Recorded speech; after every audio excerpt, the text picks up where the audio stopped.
தமிழ்நாடு அரசியலின் வெற்றிடத்தை நிரப்புவதே தமிழ் தேசியத்தின் நோக்கம். இதை குறித்துதான் இன்றைய காணொளியில் காணவிருக்கின்றோம். உலக தமிழர்களுக்கு வணக்கம். செந்தமிழன் சீமான் தலைமையில் 2016 துவங்கி 2026 இப்பொழுது வரை தொடர்ச்சியாக தமிழ்நாடு அரசியல் களத்தில் ஒரு மாபெரும் மாற்றத்தை முன்னோக்கிய அரசியலை எடுத்துச் செல்வது நாம் தமிழர் கட்சியும் செந்தமிழன் சீமானும் அதை வழிநடத்தி செல்லக்கூடிய நிர்வாகிகளும் தான். தமிழ்நாட்டில் எப்பொழுதுமே ஒரு வெற்றிடம் இருக்கும். தமிழ்நாட்டில் திராவிடம் மட்டும்தான் என்று பேசிய தமிழ்நாட்டு மக்களிடையே தமிழ் தேசியமும் இருக்கிறது. தமிழ் தேசியத்தை வைத்தும் தமிழ்நாட்டில் கட்சி நடத்த வேண்டும் என்று உன்னத உரத்த குரலோடு கிட்டத்தட்ட தங்களுடைய வாழ்நாளில் 20 வருடங்களுக்கு மேலாக செலவழித்து மக்களிடத்தில் அரசியலை பேசிக் கொண்டிருக்கின்றார் செந்தமிழன் சீமான் அவர்கள்.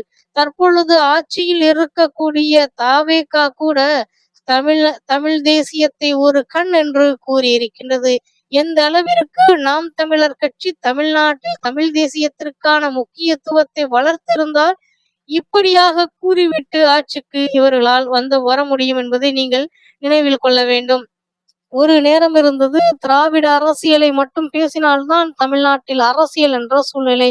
அன்று தமிழ் தேசியம் இல்லையா? அன்று தமிழ் தேசியத்தை பேசக்கூடிய தலைவர்கள் இருந்திருந்தார்கள் தானே என்று கேட்டால் ஆம், இருந்தார்கள். ஆனால் இந்த அளவிற்கு தமிழ் தேசியத்தை தமிழ் மக்களிடத்தில் கொண்டு போய் சேர்த்தவர்கள் ஒருவரும் இலர்.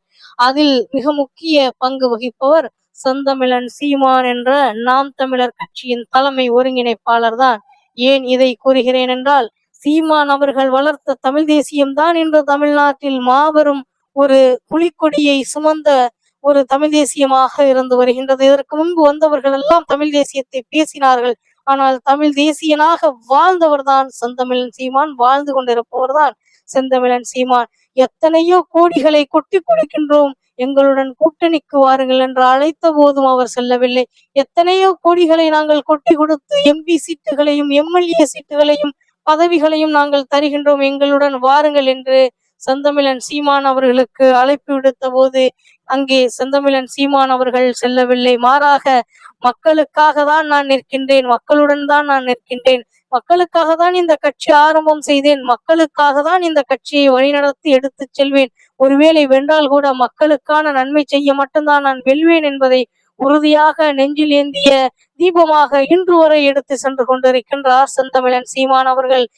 காசு சம்பாதிக்க எத்தனையோ வழிகள் இருக்கின்றது. ஆனால் அரசியல் என்பது சேவை மனப்பான்மையோடு இருக்க வேண்டும், மக்களுக்கான ஒரு அங்கீகாரமாக இருக்க வேண்டும். சாதாரண ஒரு மனிதன் கூட அரசியலில் நிமிர்ந்து நிற்க வேண்டும், அரசியலில் பணியெடுக்க வேண்டும், அரசியலை செம்மையாக செய்ய வேண்டும் என்ற உறுதிப்பாட்டோடு அரசியலை எடுத்து சென்று கொண்டிருக்கின்றது நாம் தமிழர் கட்சி. எனவேதான் நாம் தமிழர் கட்சி உருவாக்கிய அந்த தமிழ் தேசியம் என்பது அவர்கள் வருவதற்கு முன்பு, அதாவது தமிழ்நாட்டில் நாம் தமிழர் கட்சி வருவதற்கு முன்பு வெற்றிடத்தை தற்பொழுது பூர்த்தி செய்து கொண்டிருக்கின்றது. இன்று திராவிடமா தமிழ் தேசியமா என்று மக்கள் மத்தியில் பேச வைத்துக் கொண்டிருக்கின்றார் செந்தமிழன் சீமான் அவர்கள்.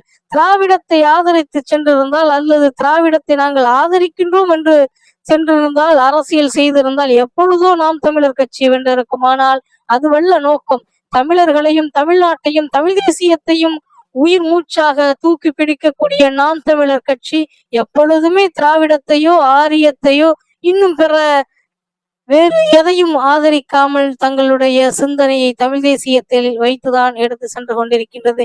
இப்பொழுதும் சென்று கொண்டிருக்கின்றது, எப்பொழுதும் செல்லும். எனவே நாம் தமிழர் கட்சியின் தமிழ் தேசியம் என்பது தமிழ்நாட்டின் வெற்றிடத்தை பூர்த்தி செய்து விட்டது. இனிமேல் ஒரு காலங்களில் நிச்சயமாக நாம் தமிழர் கட்சி மக்களுடைய மிகப்பெரிய ஒரு எதிர்பார்க்கக்கூடிய ஒரு கட்சியாக மாறும் என்பதில் மாற்று கருத்து இருக்க முடியாது. நன்றி, வணக்கம். நாம் தமிழ்.